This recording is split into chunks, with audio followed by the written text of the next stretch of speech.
Bapa yang baik, kembali kami bersyukur buat pagi menjelang siang hari ini. Biarlah seperti pujian kami yang berkata bahwa kami rindu mengenalmu lebih lagi, mengenalmu secara pribadi, karena tanpa pengenalan akan Tuhan maka semuanya yang kami miliki, yang kami lakukan akan sia-sia saja.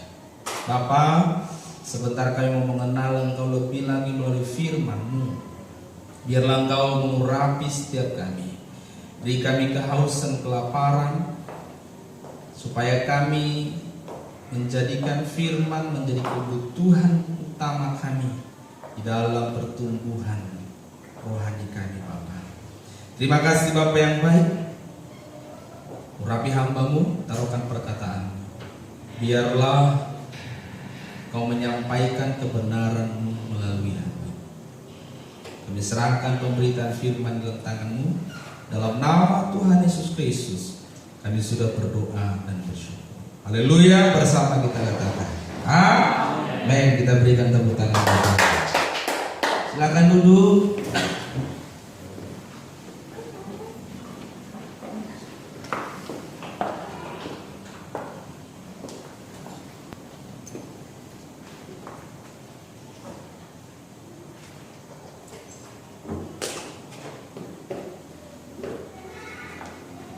Shalom. Halo. Baik. Bapak Ibu saudara yang dikasih Tuhan,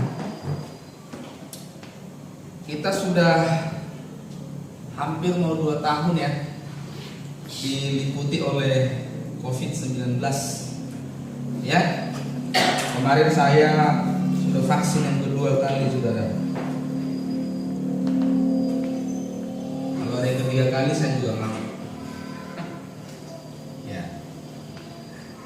Dan seperti orang-orang yang berkata kalau vaksin itu dari antikris, bukan, saudara.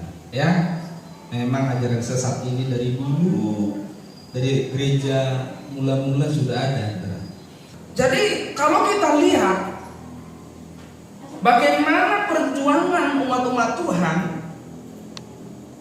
di abad pertama, ya, setelah Tuhan Yesus naik ke surga, di mana pada awalnya seorang Paulus itu seorang penganiaya jemaat, bahkan dia meminta SIM kepada mahkamah agama. Ya, kalau sekarang itu kalau dia orang Kristen mahkamah agamanya apa tuh? Ada banyak sebenarnya, ada PGI, ada PGPI. Tapi kalau teman kita Muslim ada MUI, ya kan? Meminta SIM apa? Surat izin menganiaya, supaya dia bisa bebas menganiaya, bahkan membunuh orang-orang Kristen, para pengikut Kristus pada saat itu. Di mana pada abad pertama kekristenan khususnya di Roma itu mengalami penganiayaan yang luar biasa. Dari 12 rasul hanya Yohanes yang mati tua, itu pun karena lolos waktu dia dimasukkan dalam kuali. Akhirnya dia dibuang ke Pulau Patmos. Di sana dia menulis kitab Wahyu waktu dia diberi penglihatan oleh Tuhan Yesus. Jadi hanya dia yang mati tua, selebihnya semua mati martir. Penderitaan mereka bukan penderitaan yang ringan, tetapi mereka semua berjuang dengan benar.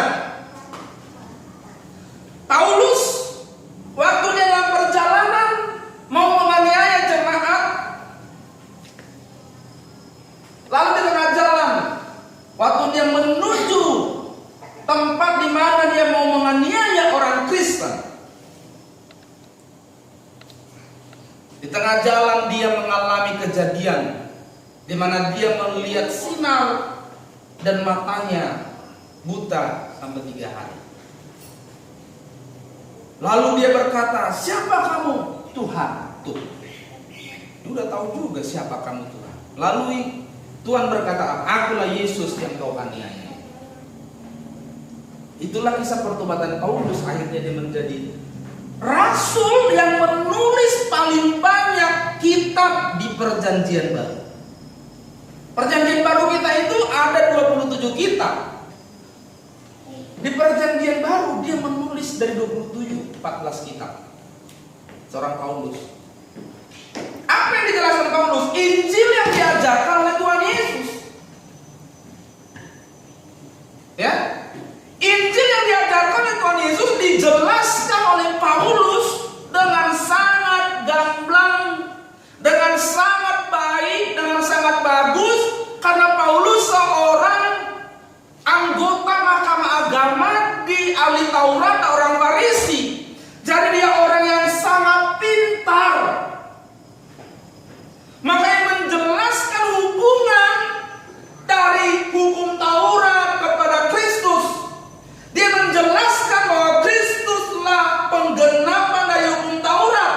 Dia menjelaskan untuk apa Yesus datang dan hubungannya dengan hukum Taurat.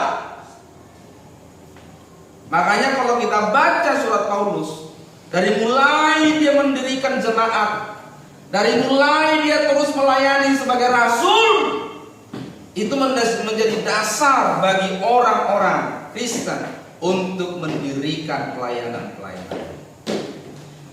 Kalau kita belajar kehidupan Paulus, perjuangannya, para rasul perjuangannya, bagaimana mereka berjuang di dunia ini.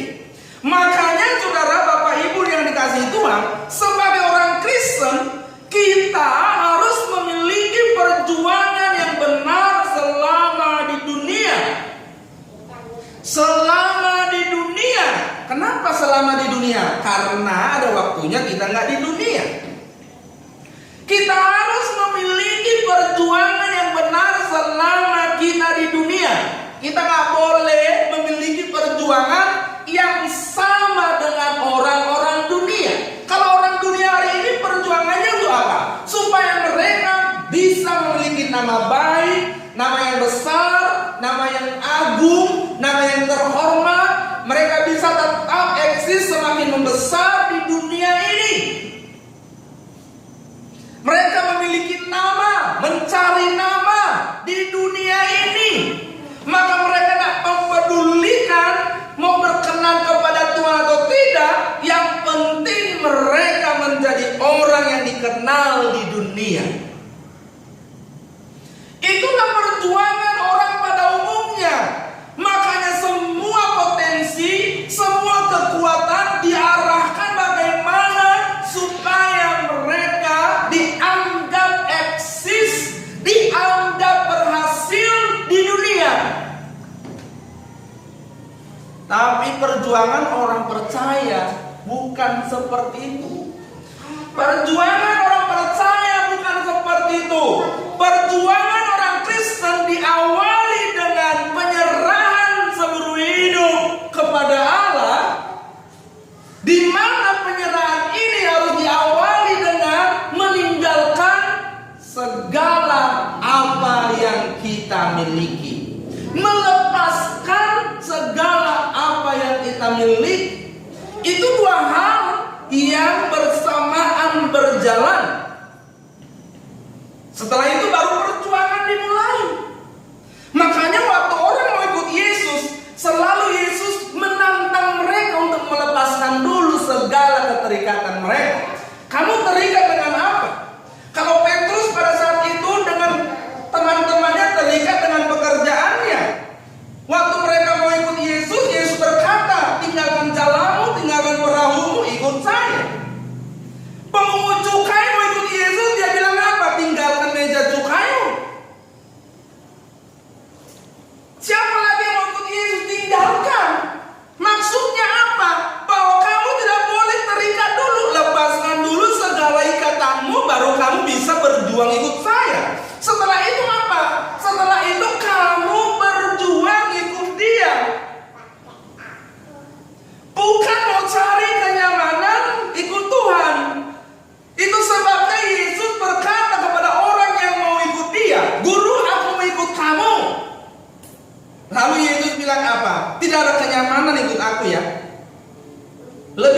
nyaman serigala dan lebih nyaman burung.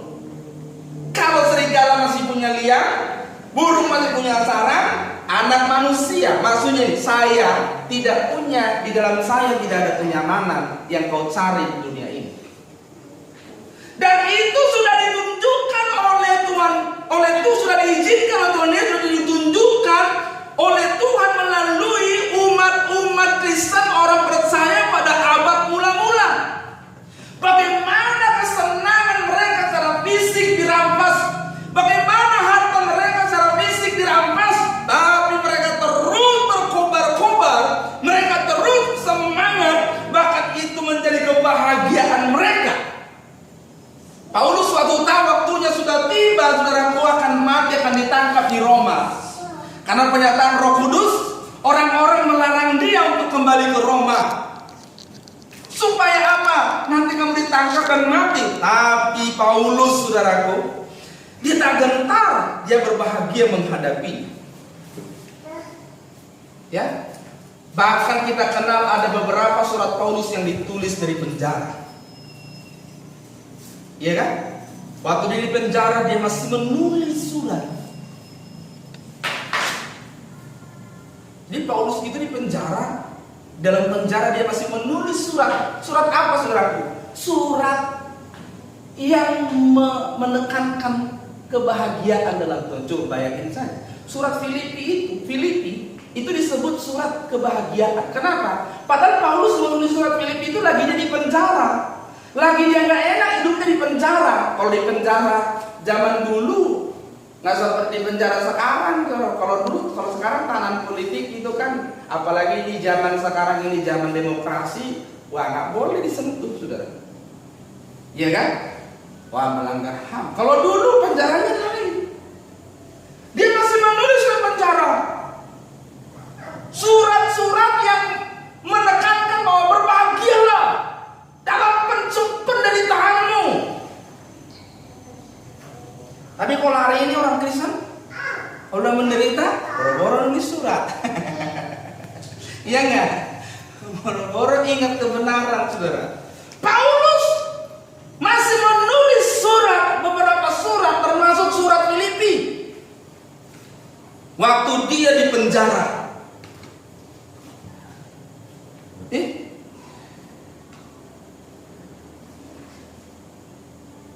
Luar biasa, saudara. Makanya kita belajar dari Paulus ini.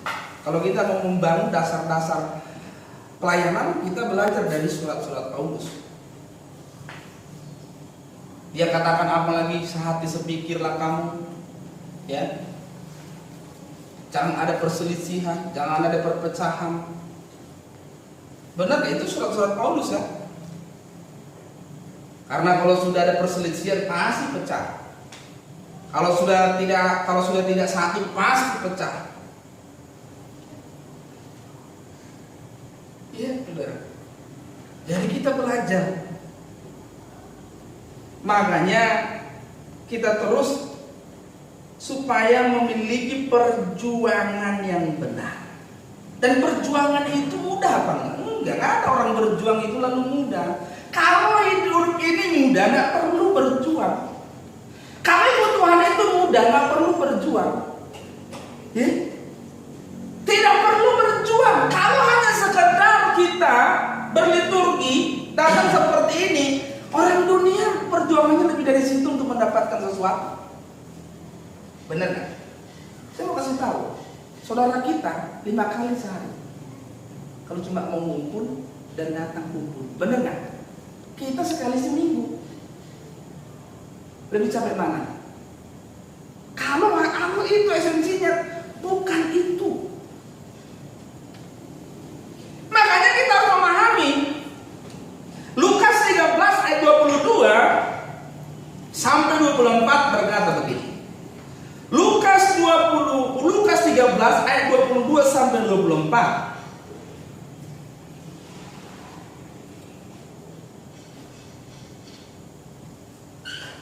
Dikatakan begini Bapak Ibu. Sudah ketemu? Sudah? Lukas itu di perjanjian lama. Jangan-jangan ya kita ini nggak tahu mana perjanjian mana. Apalagi zaman handphone ya. Kan handphone itu nggak ada ditulis batas, nggak ada dibikin batasnya. Perjanjian lama ini, perjanjian baru ya. Pokoknya kalau dibilang Pak Pendeta Lukas, ketik aja Lukas. Terus kalau ditanya lama-lama itu PL apa PB? Pokoknya PLBB. Oh bukan, ya udah PBPL. Kalau kita dulu masih Alkitab itu ya. Wah, udah tahu tak cowok yang busuk juga. Alkitab itu busuk cuma oleh dua sebab. Satu, nggak pernah dibaca. Yang kedua, sering dibaca. Tapi orang Kristen ini Alkitabnya sering busuk karena nggak dibaca. Di sini nggak ada sih. Nggak ada yang ngaku maksudnya. Ya, iya saudara. Ya, makanya saudara kalau belum sering baca Alkitab, saya sarankan pakai Alkitab yang apa tuh? Yang non elektronik. Jangan pakai yang ini. Ya, tapi bagi yang sudah apa ya bolehlah pakai ini. Atau kalau saudara lagi kemana apa dan dia pakai ini. Tapi kalau di rumah baca yang non elektronik. Amin. Masih ada? Jangan-jangan udah lupa taruh mana? Ya, nanti pulang dari sini cari. Jangan-jangan kemarin pindahan ketinggalan juga. Iya toh? Waduh, ember dibawa, cangkir dibawa, Alkitab tak tahu kemana. Iya. Ya, saya sarankan baca itu. Jangan yang ini dulu. Kalau baca yang ini saudara, sebentar kau malas buka Facebook. Aduh banyak banget ayatnya. Facebook dulu kan. Iya kan? Dari Facebook nggak balik-balik lagi sampai Tuhan datang ke firman Tuhan. Facebook ke YouTube. Dari YouTube ke Instagram. Nggak balik lagi.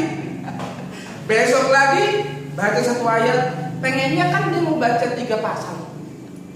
Baru 1 ayat Facebook aja. Apalagi kalau udah bunyi, ada messenger. Ada apa tuh? Ada notifikasi masuk. Udah deh. Tapi kalau saudara baca Alkitab yang buku, yang kertas, nggak ada notifikasinya. Ada Facebook di situ. Makanya kamu duduk di meja, jauhkan dulu handphone, baca. Paksa, walaupun matamu sampai berair. Amin. Seperti lagu yang berkata, jangan pernah menyerah. Jangan pernah menyerah. Jangan berputus asa. Baca kitab juga berlaku itu. Amin. Iya. Baca saudara. Kita dulu juga baca itu. Saya juga kalau di rumah sering buka itu. Kalau lagi belajar, kadang-kadang kan Alkitab kurang. Handphone ini, terus lihat versi lain, harus mendengar Alkitab beberapa sudah. Baca saudaraku. Ya, yang sudah lupa nanti cari rumah. Kalau nggak ketemu bilang sama saya. Biar saya kasih tahu Bapak Ibu Saudara belinya di mana. Itu maksudnya, ya. Jadi kita harus memiliki perjuangan yang benar. Bagaimana kita berjuang dengan benar? Saya bacakan bagi kita. Sudah ketemu ya tadi ya? Kemudian Yesus berjalan keliling dari kota ke kota dan dari desa ke desa sambil mengajar dan meneruskan perjalanannya ke Yerusalem. Dan ada seorang berkata kepadanya, Tuhan, sedikit sajakah orang yang diselamatkan? Jawab Yesus kepada orang-orang di situ, berjuanglah untuk masuk melalui pintu yang sesak itu. Sebab aku berkata kepadamu, banyak orang akan berusaha untuk masuk, tetapi tidak akan dapat. Berarti dalam hidup ini Yesus sudah berkata kepada kita bahwa kita harus berjuang. Amin. Berjuang. Perjuangan yang benar itu apa? Lalu orang tanya, Pak, kita berjuang Pak, tiap hari kita berjuang Pak. Apakah semua perjuangan sudah pasti benar? Apakah semua perjuangan sudah pasti sesuai kehendak Allah? Apakah semua perjuangan sudah pasti sesuai dengan fokus utama kehidupan yang diberikan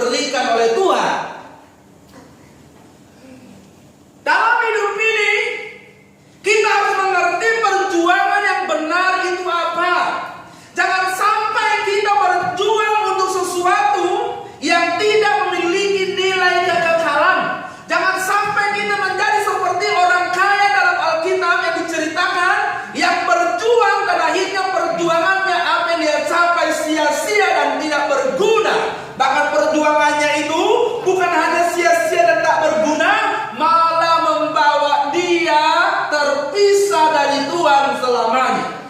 Apakah dia tidak berjuang? Berjuang. Tidak mungkin dia jadi seorang kaya kalau dia tidak berjuang. Dia berjuang, tapi akhir hidupnya dia tidak bahagia. Dia meninggal dan dia berada di Hades. Makanya dia berkata, aku mau balik ke bumi, ingin memberitahukan saudara-saudaraku, karena masih ada saudara-saudaraku seperti saya. Maksudnya apa?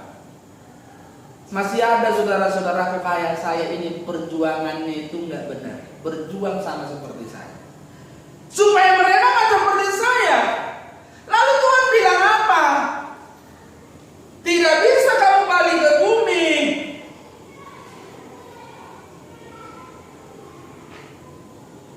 Biarlah mereka membaca dan mempelajari, mendengar apa yang dikatakan kitab suci dan kitab para nabi. Maksudnya apa? Bagi mereka ada firman.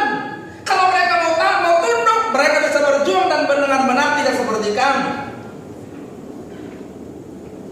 Jadi akan banyak orang nanti menyesal perjuangan mereka di titik akhir hidup mereka. Mereka menyesal. Rupanya apa yang mereka perjuangkan tidak memiliki nilai kekekalan. Apa yang dipikirkan banyak orang hari ini, apa yang dipikirkan banyak orang dalam perjuangannya hari ini pada umumnya, bagaimana supaya mereka bisa menjalani hidup dengan baik, bisa menjalani hidup dengan bahagia versi mereka, bisa menyelenggarakan hidup seperti versi dunia. Itu saja yang mereka pikirkan tiap hari. Kalau mereka mau iring Tuhan, mereka menolak. Kenapa? Karena mereka tidak mau hidupnya diganggu, kenyamanannya diganggu. Karena sesungguhnya mengiring Yesus adalah membiarkan hidup kita, kenyamanan kita terganggu.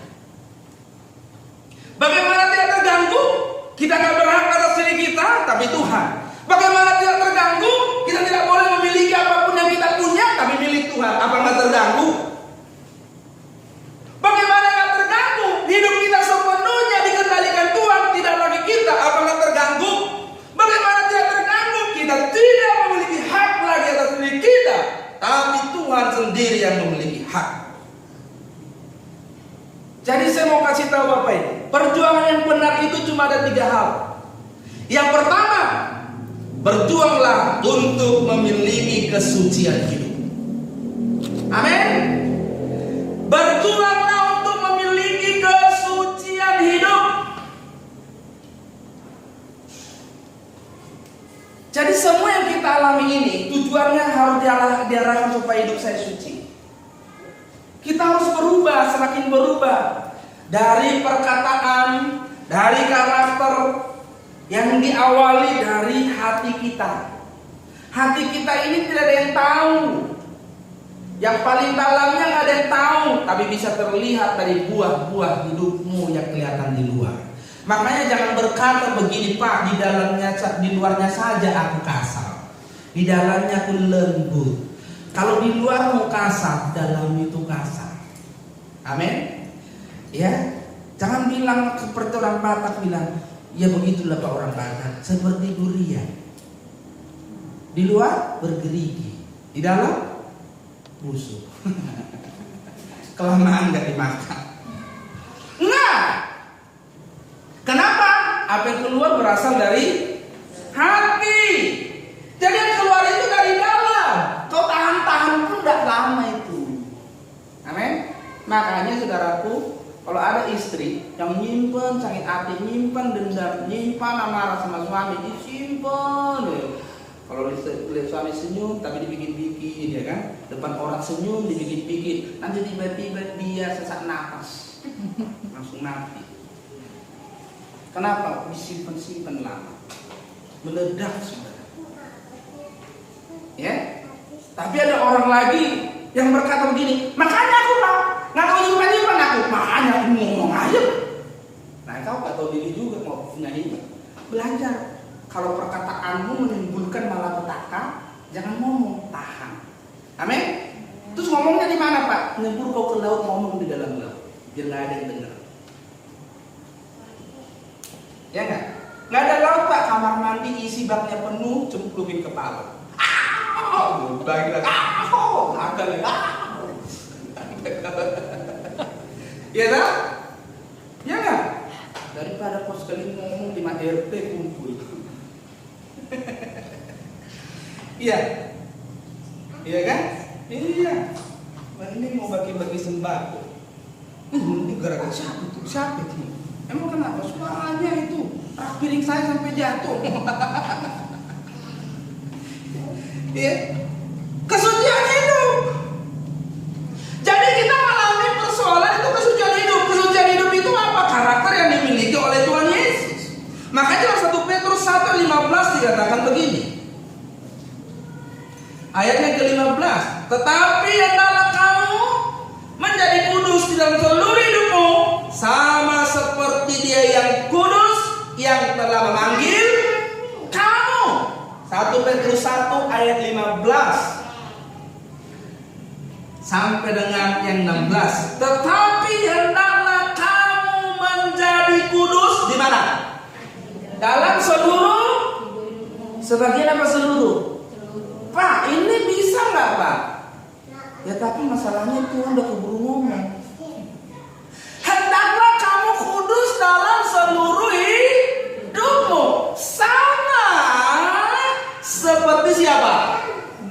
Seperti siapa? Berarti kita harus kudus sama seperti Yesus yang memanggil kita. Ayat 16 dikatakan apa? Sebab ada tertulis, kuduslah kamu sebab aku kudus. Jadi jangan bilang Pak, nggak bisa Pak, kita ini kudus. Kudus iya. Loh, kalau begitu Tuhan salah ngomong, apa kita yang salah dengar? Apa salah baca? Kita baca lagi Bapak Ibu. Siapa tahu salah baca. Kalau dia salah baca, tolong ya langsung berdiri.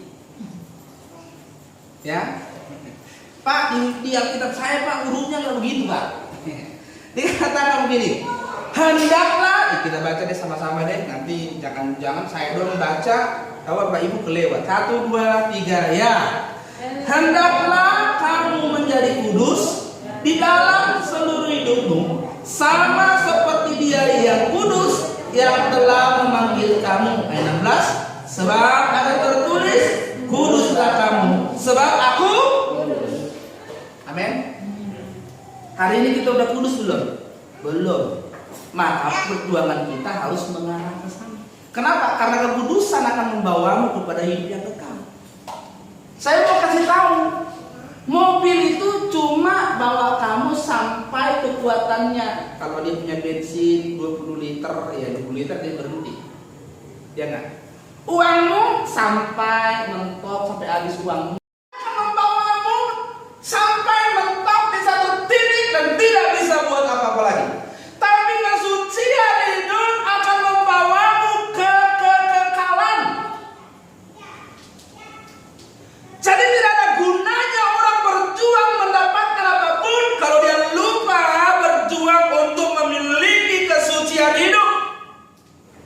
Semua yang kita punya tidak akan berguna kalau kita tidak memiliki kesucian hidup. Hendaklah kamu menjadi kudus di dalam seluruh hidupmu.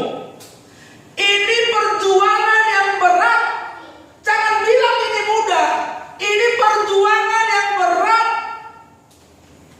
Itu sebabnya Yesus berkata, berjuanglah. Bagaimana Pak supaya saya hidup kudus Pak dan suci? Jalani kurikulum Tuhan. Bukan seperti kau pikirkan sendiri.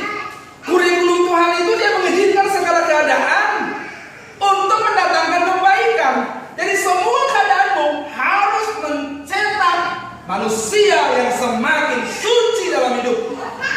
Semua yang kau alami harus membawa berdampak membuat hidupmu semakin kudus seperti Allah, semakin suci, karaktermu semakin berubah, karaktermu semakin bertumbuh, semakin dewasa.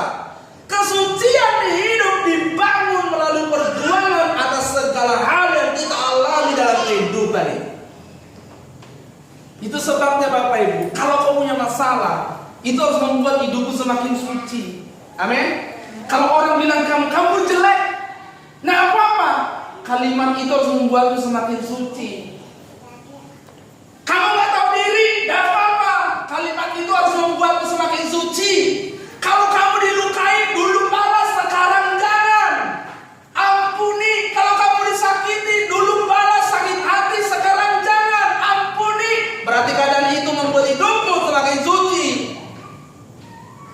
Kesempatan yang Tuhan beri bagi kita untuk berjuang hidup suci, itu kesempatan yang mahal. Jadi kalau orang melukaimu, jangan pikir itu bukan kesempatan yang mahal. Jangan kau pikir itu kesempatan murahan. Kalau Tuhan izinkan orang menyakiti, melukaimu, memfitnahmu, apalagi menjelek-jelekkanmu, itu kesempatan yang mahal bagimu untuk berjuang meraih kesucian hidup. Jadi jangan sampai hanya kau pikir kesempatan mahal hari ini bagi orang apa? Kesempatan baik, kesempatan mahal, kesempatan yang luar biasa itu apa? Kalau orang memberi kesempatan mau jadi besar di bumi.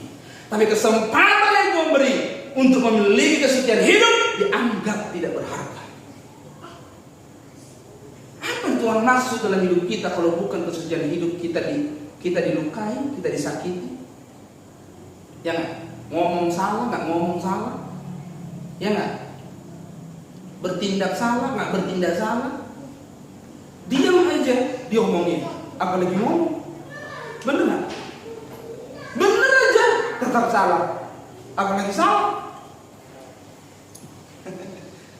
Semua itu kesempatan untuk meraih kesucian hidup. Dari mana kita tahu Yesus itu kudus? Dari mana? Dari tindakannya selama dia hidup, dari responnya selama dia hidup, dari cara dia hidup. Itulah membuktikan kesuciannya. Berjuanglah untuk ini. Jadi kita harus berubah terus menerus, berubah terus menerus. Amin. Bapak Ibu, kalau kita berubah, kita akan melakukan banyak hal tanpa diminta oleh siapapun. Amin. Ya, ya saudara. Tapi memang kadang orang susah berubah. Bukan kadang sih, memang susah berubah. Coba, kalau di rumah orang berjuang membangun kesucian hidup, yang tadinya ribut lama-lama nggak ribut. Kenapa? Ya ribut itu nggak suci, berantem itu nggak suci, benar nggak? Bertengkar itu nggak kudus.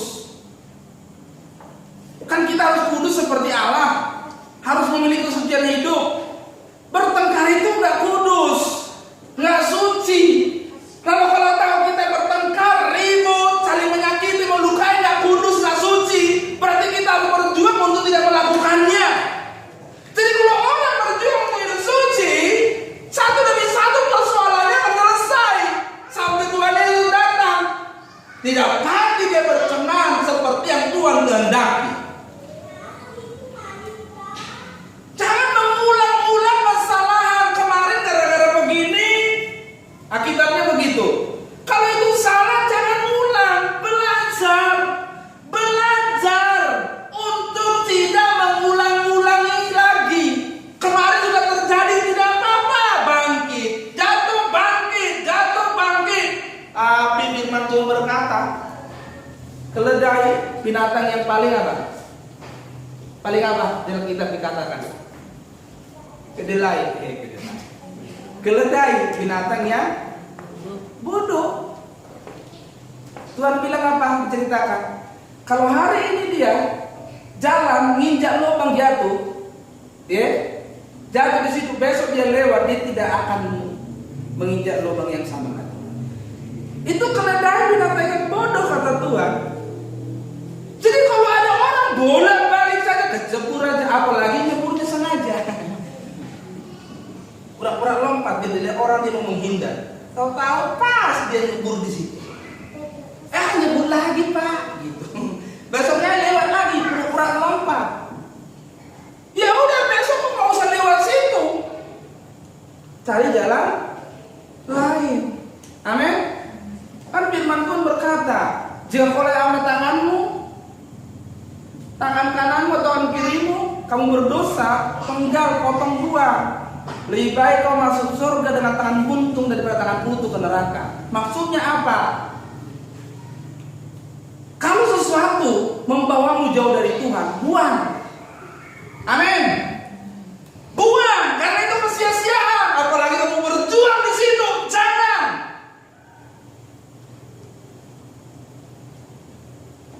Jadi kamu lihat, semua hal harus membawa dampak, membawa hidup kita semakin suci.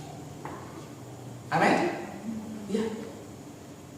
Semua hal harus berdampak membawa hidup kita semakin suci. Tidak boleh berdampak lain. Karena masalah tidak boleh berdampak buruk bagi kehidupan kita. Masalah itu harus mendatangkan kebaikan. Jadi masalah kita apa? Dampaknya apa?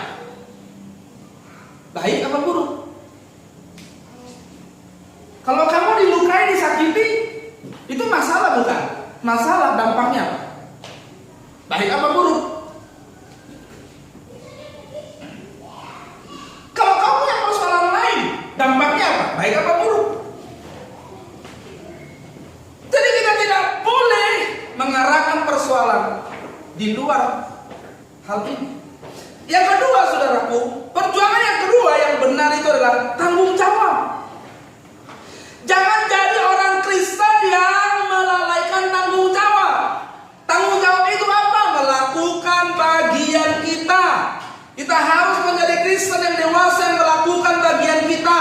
Jangan beriman secara mistik. Jangan pakai ayat begini, Allah yang berperang, kita diam saja. Dulu juga saya pernah ada di pemahaman ini, saudara. Ya. Kalau kita dikatakan begini, kira-kira kalau kau berdoa minta uang sama Tuhan, mungkin gak ya uang itu waktu kau ambil langsung jatuh ambruk dari langit? Kira-kira mungkin gak? Tapi sikap orang banyak berdoa semacam itu. Banyak orang mengharapkan semacam itu. Waktu dia berdoa, Tuhan, mujizat terjadilah. Aku butuh uang 10 juta. Dia berharap itu loh. Waktu amin itu jatuh pakai karung dari surga itu.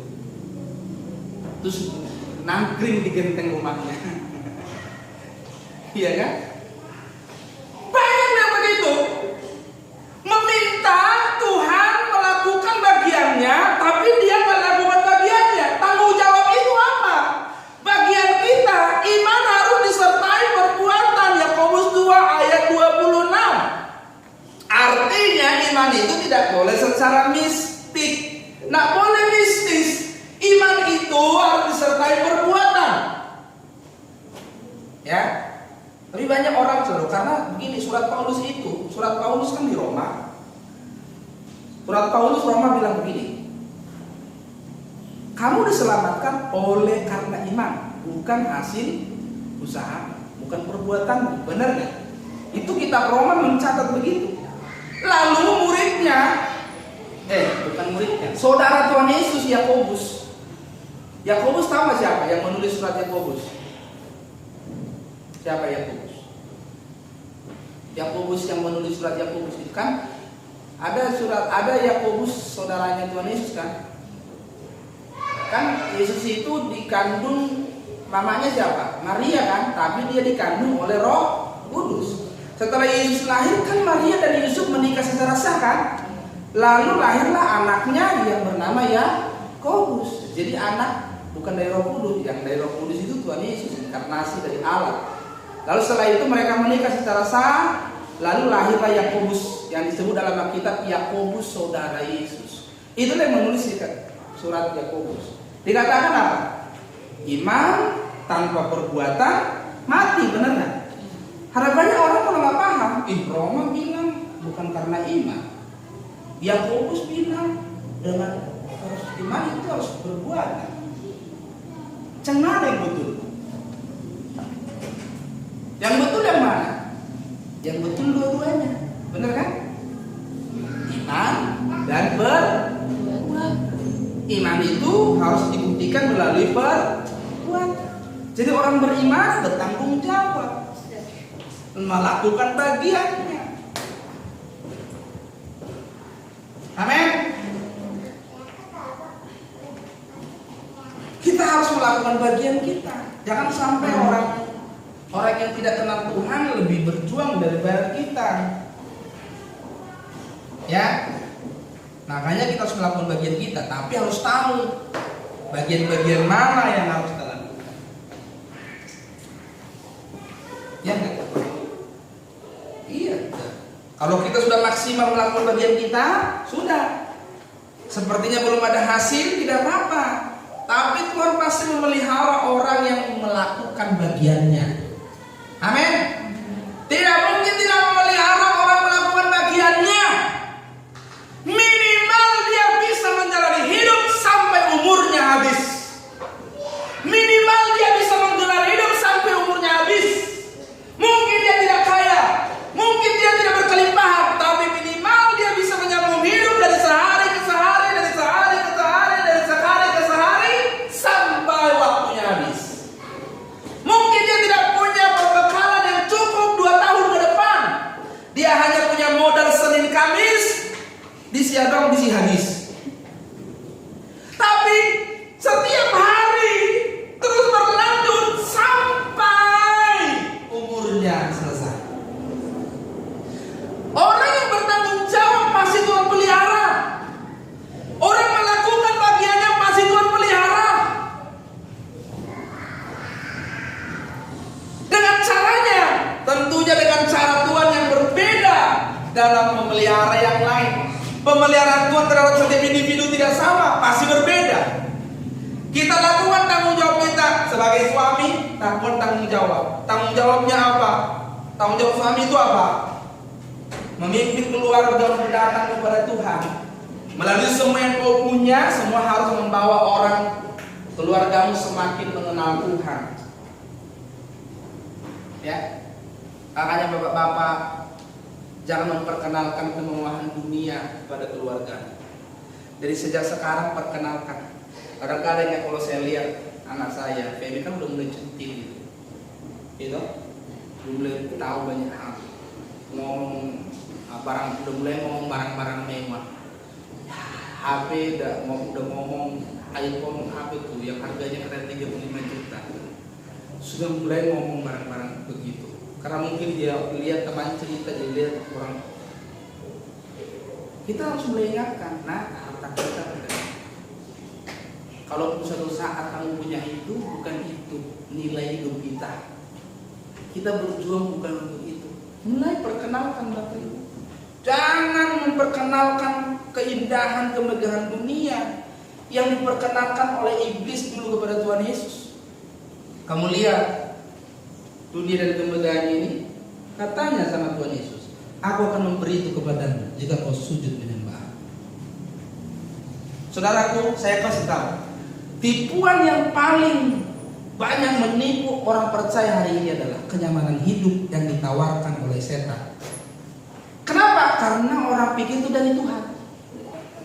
Kenapa setan hari ini mencoba menawarkan kenyamanan hidup supaya kamu lupa mempersiapkan diri di langit baru, bumi baru, supaya kamu terlena, kamu berpikir bahwa di sini adalah kebahagiaan hidup.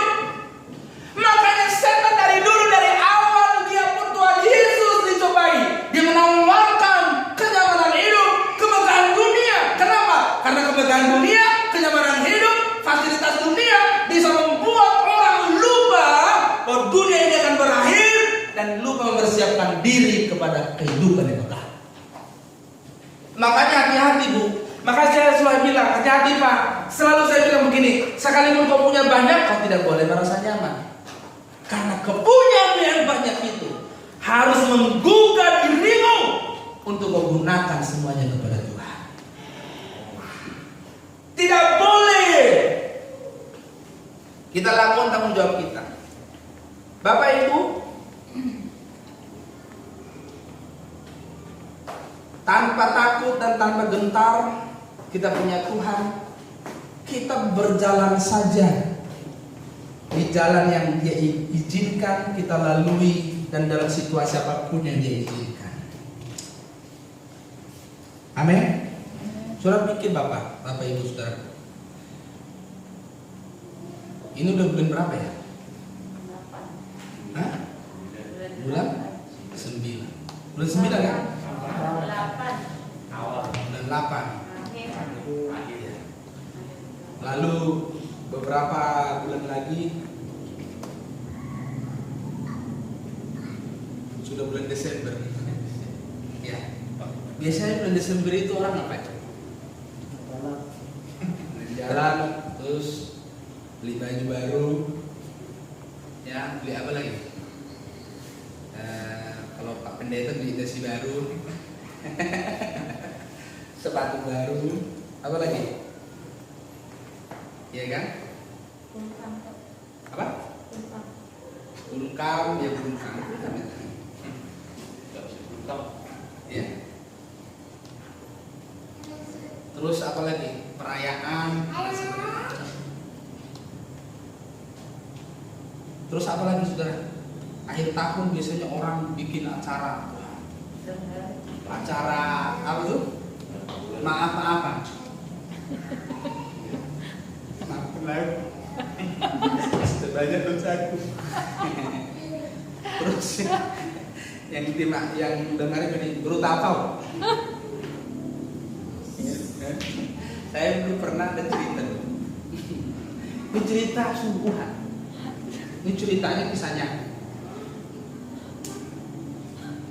Jadi waktu maaf-maafan ini, rupanya maaf-maafannya itu. Jadi waktu dia mau maaf-maafan ini, dia bilang, maafkan, saya minta maaf semua gara-gara mungkin saya salah. Tapi sebenarnya itu gara-gara kamu itu, gara-gara kamu. Ya, wah ribut mereka tuh.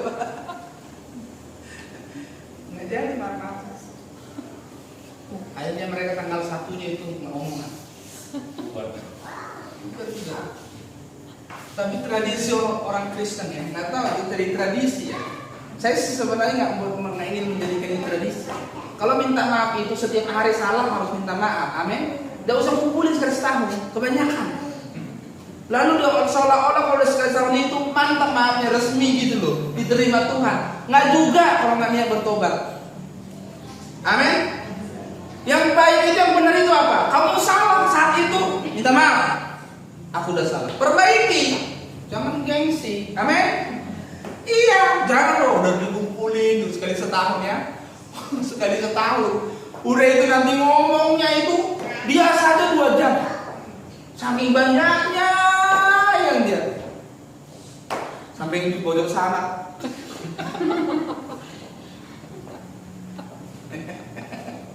Nah, usah gitu lah. Amin. Makanya kalau kami di rumah, siapa aja di rumah ya simpel-simpel saja. Ada yang mau ngomong sesuatu silakan. Nggak ada itu. Jadi orang juga sebelum malam itu udah kadang-kadang anak-anak tuh udah nggak bisa tidur mempersiapkan kata-kata. Karena dapat giliran semua nggak boleh nggak? Ya kalau di rumah ada yang mau ngomong, sedang nggak ada yang ngomong, ya udah langsung doa penutup kita. Amin. Jangan dipaksa-paksa orang ngomong, dia belum siap hatinya mau ngomong apa. Kamu nggak ada yang mau minta maafin, nggak ada salah kau, lah digituin pula dia. Ya udah, aku minta maaf semua, amin, selesai. Nggak gitu Pak. Suami salah sama istri saat itu minta maaf, istri salah sama saat itu minta maaf, amin. Jangan bilang begini setelah Desember, ingat Pak, dulu saya pernah salah. Kapan ya bulan Januari yang lalu? Udah semua berangkat kemana-mana. Hah? Ya saya agak lupa diri. Tadi sempat aku lihat kau. Istri juga bilang iya. Tadi aku pikir kau cuma tembok aja di situ, nggak kelihatan kau. Ya, maaf lah ya. Ya kan? Kan enak itu. Jangan udah begitu nanti ada Desember. Nggak ketemu Desember, bulan Agustus meninggal salah satu. Lalu apa? Maafkanlah aku, Mbak. Kemarin aku lempar piring ke hidungmu. Baru ketahuan semua. Lempar piring. Ada itu orang udah tua sudah. Jadi anak-anak itu udah merantau. Jadi anak-anak itu kalau pulang merantau, jadi mereka pura-pura akur. Jadi nggak tahu saudara. Orang juga kalau datang gitu ya, tetangga apa, pokoknya akur aja mereka begitu. Rupanya di luar itu mereka udah punya periuk sendiri, kuali sendiri, piring sendiri, pisah-pisah. Jadi di rak piring ini mungkin dibikin sekatnya itu nggak tahuan ya. Periuknya udah dua, ininya semua udah nggak apa. Ketahuannya tahu nggak gimana? Setelah suaminya meninggal. Suaminya meninggal kan tahu sendiri ibu-ibu udah tua, langsung dipaksa. Wah, diatur lah di situ. Kalau datang pun anak kita pura-pura ngobrol gitu, padahal gitu udah nggak lama nggak omongan. Kaget semua anak-anak sama tetangga. Terus mau diapain? Mau dibikin mereka jabatan tangan.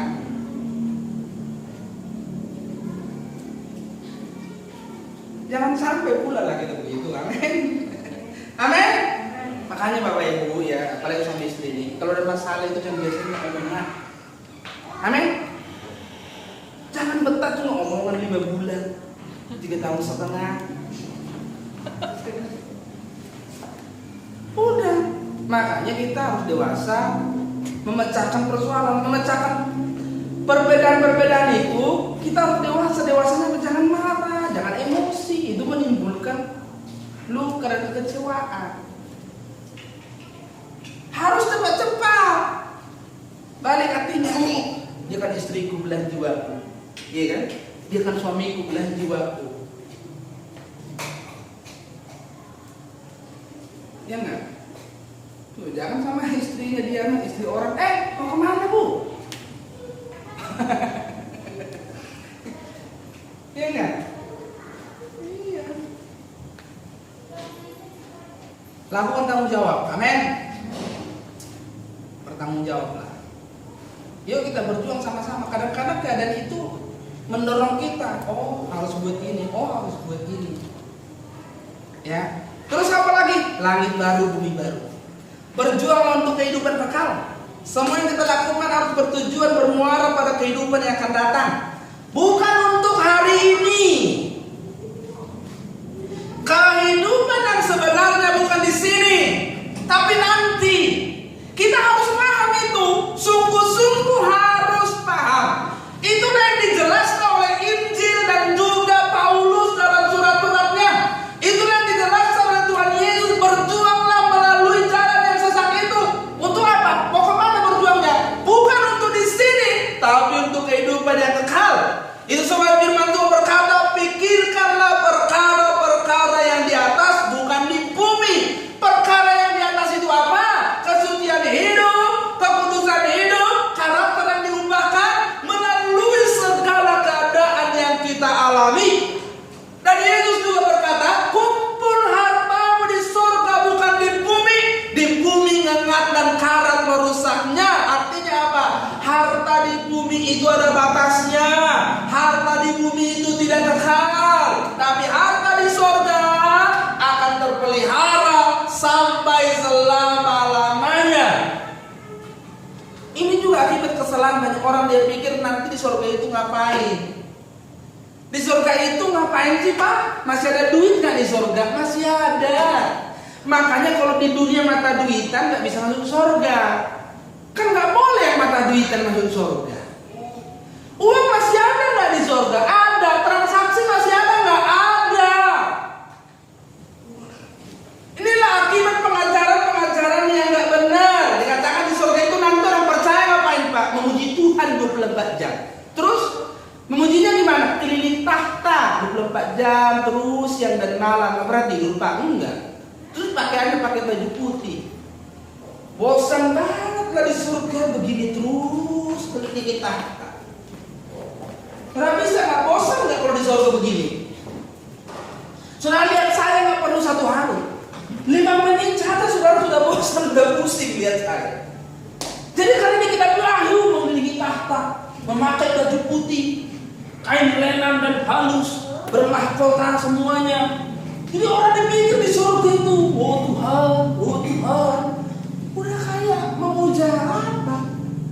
Di surga itu beraktivitas seperti di bumi ini, tapi di sana tidak ada lagi aktivitas yang salah. Karena yang masuk ke sana adalah orang-orang yang memenuhi standar yang Tuhan kehendaki.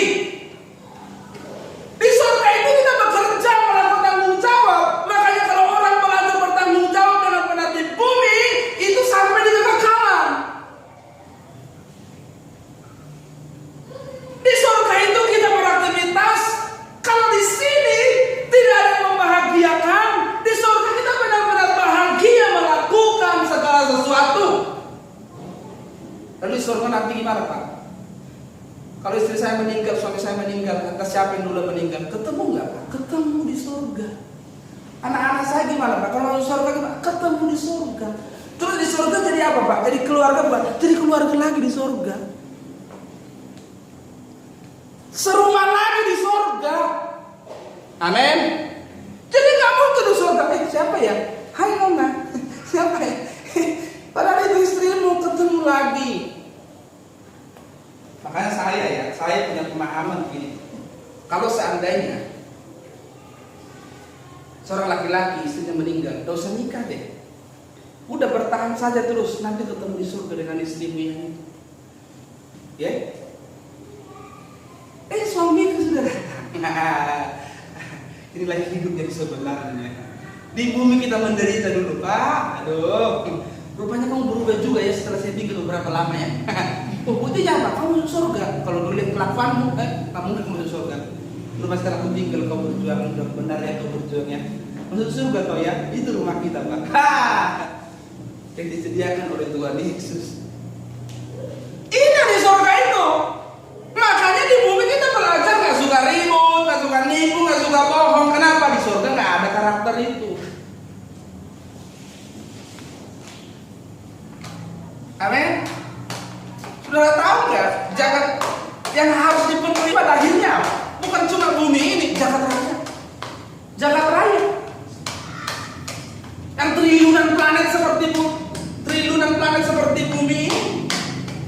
Dan bumi ini kan akan dihancurkan, tidak akan kekal. Jadi arah kita itu ke sana. Maka kalau kita di bumi pun susah tidak apa-apa. Susah karena kebenaran tidak apa-apa.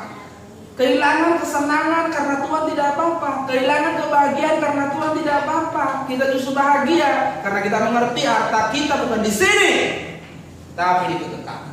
Amin. Mari kita berjuang, Bapak, dengan 3 hal. Ini perjuangan yang benar, kesucian hidup, tanggung jawab, dan fokus kepada langit baru bumi baru. Itu sebabnya saudaraku, jika kita ingin berkenan kepada Tuhan, berjuang untuk hidup suci. Segala keadaan harus membawa kepada kesucian hidup. Segala keadaan harus terus membuatmu semakin bertanggung jawab melakukan bagiannya. Dan arahkanlah segala yang kau lakukan. Arahkanlah pandanganmu, semua hal yang kau kerjakan. Bukan untuk kehidupan di sini, tetapi kehidupan di langit baru, bumi baru. Amin. Kita berikan tepuk tangan. Yang berkali kita